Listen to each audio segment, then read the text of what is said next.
The first rule of mule training is getting its attention. That's why one famous mule trainer was known for whacking a new mule over the head with a 2x4 by way of introduction.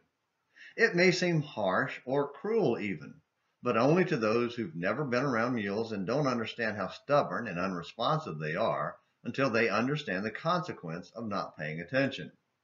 The farther we get away from an agrarian culture, the less we understand mules, even though we still say things like, "He's as stubborn as a mule." In a similar way, as American culture has changed from agrarian to technological, we've come to disdain the idea of God having the right to get our attention. When people's success and even survival depends on forces outside their control, they learn to turn to the one who controls nature. When everything is handed to us instantly online or in an app, we begin to believe we're in control and turn away from a God we believe unnecessary.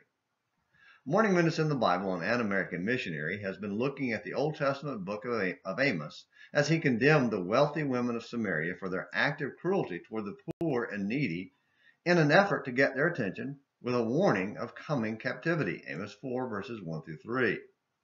But they were stubborn as mules.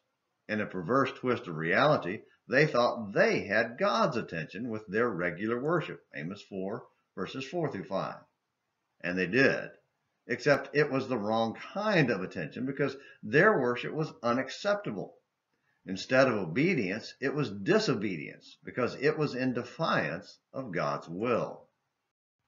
So God tried to get their attention through calamity after calamity, but they would not listen. In 5 statements, Amos reminded them of God's effort to call them back to Him. 5 times he ended the statement with this haunting phrase, "Yet you have not returned to me, declares the Lord." Amos 4, 6 through 11. Then in verses 12 and 13, we find yet another attempt to get the whole nation's attention, as Amos told them of more judgment to come from the Lord God of hosts.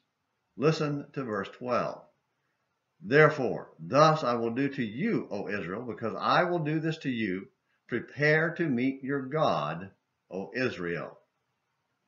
While America has never been a Christian nation, despite its philosophical roots and claims, our culture has devolved as it has become more blatantly anti-God and unprepared to meet Him.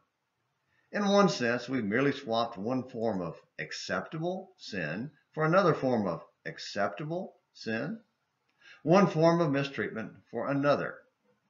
The main difference is our culture now gives even less lip service to God than it did before. We may have stopped offering unacceptable worship, but that doesn't make us acceptable to God. Are we any more prepared to meet our God than Israel of old? Does God have your attention? Thank you for watching Morning Minutes in the Bible on An American Missionary. Until next time, this is James McClenny hoping you have a great day.